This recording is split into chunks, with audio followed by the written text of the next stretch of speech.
সবাইকে আমন্ত্রণ ইসলামী bank PLC world news টুডেতে। সাথে আছে আব্দুল্লাহ ফারুক। শুরুতে আজকের শিরোনামগুলো। শিরোনামে শুনছিলেন, ট্রাম্পের একের পর এক বিতর্কিত সিদ্ধান্তে অতিষ্ঠ হয়ে যুক্তরাষ্ট্র জুড়ে বিক্ষোভে নেমেছে লাখো মার্কিনী। শনিবার অন্তত 1200 স্থানে বিক্ষোভ করেন তারা। এদিকে ট্রাম্পকে অভিশংসনের মুখোমুখি দাঁড় করানোর হুঁশিয়ারি দিয়েছেন ডেমোক্রেট আইন প্রণেতারা। দ্বিতীয় মেয়াদে ক্ষমতার 2.5 মাসের মাথায় গণবিক্ষোভের মুখে ডোনাল্ড ট্রাম্প। সামাজিক ও অর্থনৈতিক খাতে ট্রাম্পের একের পর এক বিতর্কিত সিদ্ধান্তের বিরুদ্ধে যুক্তরাষ্ট্র জুড়ে বিক্ষোভে নেমেছে লাখো মানুষ। 50 অঙ্গরাজ্যের ফেডারেল ভবন, কংগ্রেসনাল দপ্তর, পার্ক ও সিটি হলের সামনে জড়ো হয়ে ট্রাম্প বিরোধী স্লোগান দেন আন্দোলনকারীরা। ওয়াশিংটন ডিসি সহ বিভিন্ন রাজ্যের 1200 স্থানে হ্যান্ডস অফ নামে এই সমাবেশ করেন মার্কিনীরা। ট্রাম্প একজন বিশ্বাসঘাতক। সে আমাদের দেশের সাথে, আমাদের জনগণের সাথে বেইমানি করেছে। সে আমাদের মিত্রদেরকেও ধোঁকা দিয়েছে। তাকে কংগ্রেস থেকে বের করে দেওয়া উচিত। যা খুশি তাই করছেন ট্রাম্প, কোনো কিছুর তোয়াক্কা করছেন না। সিনেটে এসব ইস্যু নিয়ে কোনো শুনানি হচ্ছে না। ক্ষমতার অপব্যবহার করছেন তিনি।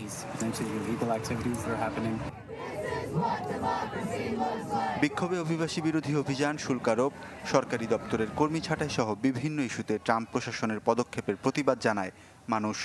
পাশাপাশি ট্রাম্প প্রশাসনে ইলন মাস্কের প্রভাব নিয়ে ক্ষুব্ধ মার্কিনীরা। সমাবেশে যোগ দেন ডেমোক্রেট আইন প্রণেতারাও। 30 দিনের মধ্যে প্রেসিডেন্টের বিরুদ্ধে অভিশংসন প্রস্তাব তোলার হুঁশিয়ারিও দেন তারা। বিশ্বের 185 দেশ ও অঞ্চলের ওপর ডোনাল্ড ট্রাম্পের আমদানি শুল্ক আরোপের প্রতিবাদে ট্রাম্প বিরোধী সমাবেশ হয় লন্ডন, প্যারিস, বার্লিন সহ বিশ্বের বেশ কয়েকটি শহরে।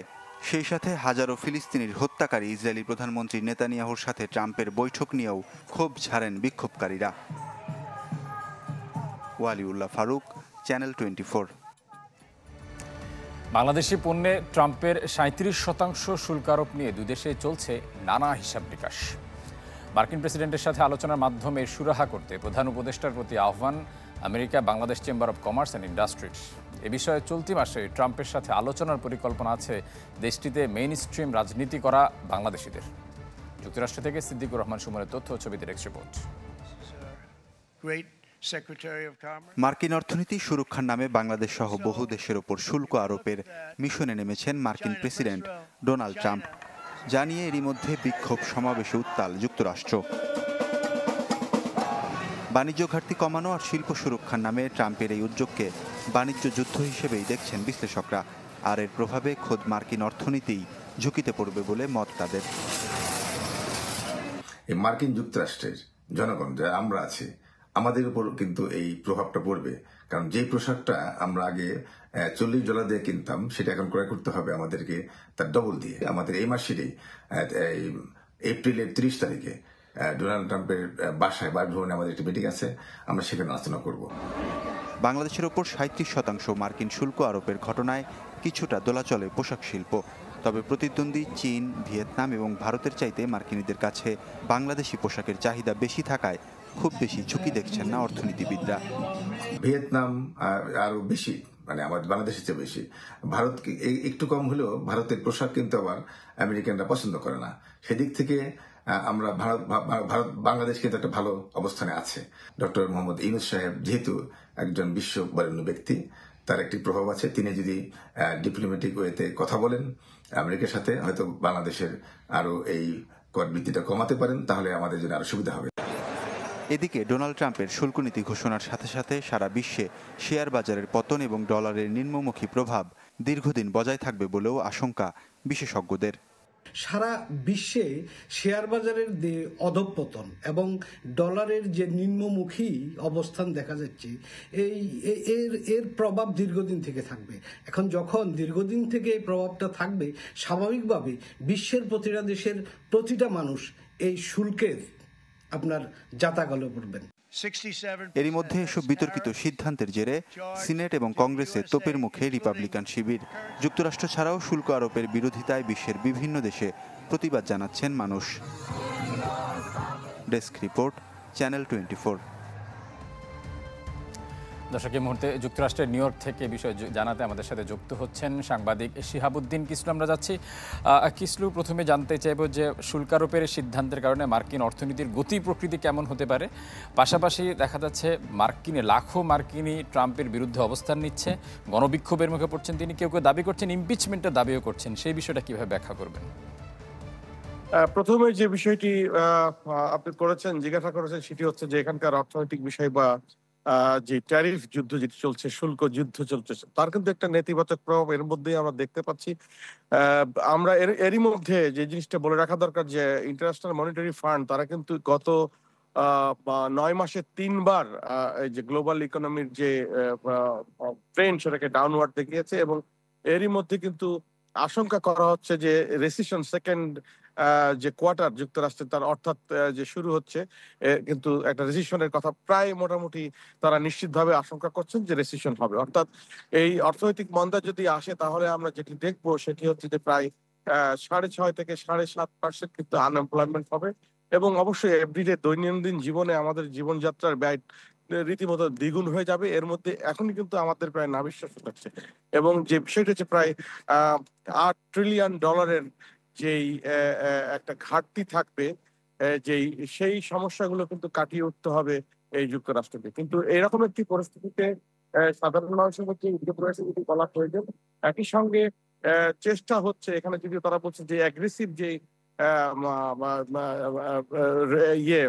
কি বলে আপনার যে লোনের যে রেট, সেই রেটের যে কমানো যে পলিসি, সেই পলিসি এবং ইনফ্লেশন এবং অর্থনৈতিক যে অ্যাক্টিভিটি তার যে ডাউন টার্ন, সেটির কিন্তু এফেক্ট দেখানো হচ্ছে। তো এরকম একটি পরিস্থিতিতে আমরা যেটি উদ্বেগের সঙ্গে দেখছি বা অপেক্ষা করছি বলা যায় যে কি হয় সেই পরিস্থিতিতে, যে অর্থনৈতিক মন্দা আমাদের সামনে আসছে এবং যেই পরিস্থিতি আমরা এখন মোকাবেলা করছি।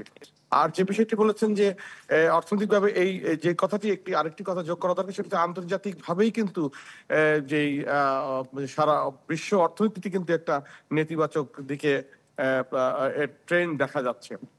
আর যেই ইমপিচমেন্টের যে কথাটি বলেছি সেটা হচ্ছে আমরা আগেও দেখেছি, আসলে একটি রাজনৈতিক বিষয়। অবশ্যই এর সঙ্গে অর্থনীতি মারাত্মকভাবে সংযুক্তি মাধ্যমে এর একটা মারাত্মক প্রভাবের মধ্যে পড়বে, এবং কিন্তু যে জিনিসটা জানা দরকার যে এর আগেও আমরা ট্রাম্পের বিরুদ্ধে আমরা দেখি তখন কিন্তু হাউসের এই দুই কক্ষেই কিন্তু রিপাবলিকানদের কোনো ছিল না, মেজরিটি ছিল না। কিন্তু এবার যে বিষয়টি হচ্ছে যে দুইটি কক্ষেই ট্রাম্পের মেজরিটি রয়েছে, রিপাবলিকানদের মেজরিটি রয়েছে। সেই ক্ষেত্রে যেটি ইমপিচমেন্ট যেটি হচ্ছে সেটা হচ্ছে একটা কি বলবো যে ইমপিচমেন্ট সে বাস্তবে সেটি করা সম্ভব না হলেও এটি কিন্তু একটা নজির হয়ে থাকবে যে দ্বিতীয়বার ইমপিচমেন্টের জন্য একটি পদক্ষেপ হচ্ছে, এবং এ ধরনের একটি সিদ্ধান্ত আসতে পারে হাউসের প্রস্তাবনার সাথে। কিন্তু ইমপিচমেন্টটা প্র্যাকটিক্যাল নয়, যেহেতু দুইটি কক্ষেই রিপাবলিকানদের মেজরিটি রয়েছে, কিসলু, আপনাকে অসংখ্য ধন্যবাদ। দর্শক, যুক্তরাষ্ট্রের থেকে আমাদের সাথে সাংবাদিক শিহাবুদ্দিন কিসলু জানাচ্ছিলেন গণবিক্ষোভ এবং মার্কিন শুল্ক আরোপের বিষয়ে। ভারতে বিতর্কিত ওয়াকফ সংশোধনী বিলে সম্মতি দিয়েছেন দেশটির প্রেসিডেন্ট দ্রৌপদী মুর্মু। এর মধ্য দিয়ে আইনে পরিণত হলো বিলটি। এর আগে লোকসভা ও রাজ্যসভায় পাশ হয় বহুল সমালোচিত এই বিল। এর বিরুদ্ধে বিক্ষোভ হয় ভারতসহ বেশ কিছু দেশে। বিরোধী দলের অসমর্থন, ভারতসহ কয়েক দেশে লাগাতার বিক্ষোভ। কিছুতেই আটকানো গেল না বিতর্কিত ওয়াকফ সংশোধনী বিলকে। সমালোচনার মুখেই প্রেসিডেন্ট দ্রৌপদী মুর্মুর সম্মতিতে আইনে পরিণত হলো বিলটি। এর আগে ভারতের লোকসভা ও রাজ্যসভায় বিপুল ভোটে পাশ হয় বিতর্কিত এই প্রস্তাবনা, যাতে অস্থিতিশীল পরিস্থিতি তৈরি হয় দেশটিতে। আন্দোলনে নামেন দেশটির 20 কোটি মুসলমান, মানববন্ধন হয় ঢাকাতেও। সুপ্রিম কোর্টে 3টি আলাদা পিটিশনে আইনটিকে চ্যালেঞ্জ করেছেন অল ইন্ডিয়া মজলিসি ইত্তেহাদুল মুসলিমিন পার্টির প্রেসিডেন্ট আসাদুদ্দিন ওয়াইসি, বিরোধী দল কংগ্রেস এবং আম আদমি পার্টি। ভারতের সম্পদের কিছু অংশ ধর্মীয় কাজ ও মুসলিম সম্প্রদায়ের উন্নতির জন্য ব্যয় করেন মুসলমানরা। সহজ ভাষায় একেই বলে ওয়াকফ। ভারতে ওয়াকফ করা সম্পত্তির মধ্যে 8,72,000-এর বেশি স্থাপনা রয়েছে, যাতে জমির পরিমাণ প্রায় 4,05,000 হেক্টর। এসব সম্পদের মূল্য প্রায় 1,422 কোটি মার্কিন ডলার। আর এই সম্পদের দেখাশোনার ভার এতদিন ছিল ওয়াকফ বোর্ডের হাতে। তবে নতুন সংশোধনীতে এই বোর্ডে অমুসলিম সদস্যদের অন্তর্ভুক্তি বাধ্যতামূলক করা হয়। এছাড়া জমি জমার মালিকানা বুঝে নিতে ওয়াকফ বোর্ডের জেলা পর্যায়ের কর্মকর্তাদের অনুমোদনের বিধান রাখা হয়েছে। এর ফলে মুসলিমদের সম্পত্তি হাতছাড়া হবার শঙ্কা করছেন অনেকে। ওয়াকফ সম্পর্কিত মামলার সুরাহা করতে বিশেষ ট্রাইব্যুনাল গঠন করা হয়েছে। নতুন সংশোধনী অনুযায়ী ট্রাইব্যুনালের এই রায়কে হাইকোর্টেও চ্যালেঞ্জ করতে পারবেন না ভারতের মুসলিমরা। আশ্বাস চৌধুরী, চ্যানেল 24। হজ মৌসুমের আগে বাংলাদেশ সহ 14টি দেশের উপর সাময়িকভাবে ভিসা নিষেধাজ্ঞা দিয়েছে সৌদি আরব। উমরা, ব্যবসায়িক ও ফ্যামিলি ভিসার ক্ষেত্রে এই নিষেধাজ্ঞা প্রযোজ্য হবে। তবে যাদের উমরা ভিসা আছে তারা 13 এপ্রিল পর্যন্ত সৌদি আরবে প্রবেশ করতে পারবেন। এই তারিখের পর কোনো উমরা ভিসাধারী সৌদি আরবে প্রবেশ করতে পারবে না। হজের ব্যস্ত মৌসুমে হজযাত্রীদের আগমন নিয়ন্ত্রণ ও ধর্মীয় আচার অনুষ্ঠানের সুবিধা নিশ্চিতে এমন পদক্ষেপ নিয়েছে দেশটি। তবে জুনের মাঝামাঝি নাগাদ এটি প্রত্যাহার করতে পারে সৌদি আরব। ভিসা নিষেধাজ্ঞার আওতায় থাকা দেশগুলো হলো বাংলাদেশ, পাকিস্তান, ভারত, ইন্দোনেশিয়া, মিশর, Jordan, Iraq, Nigeria, Algeria, Sudan, Ethiopia, Tunisia ও ইয়েমেন।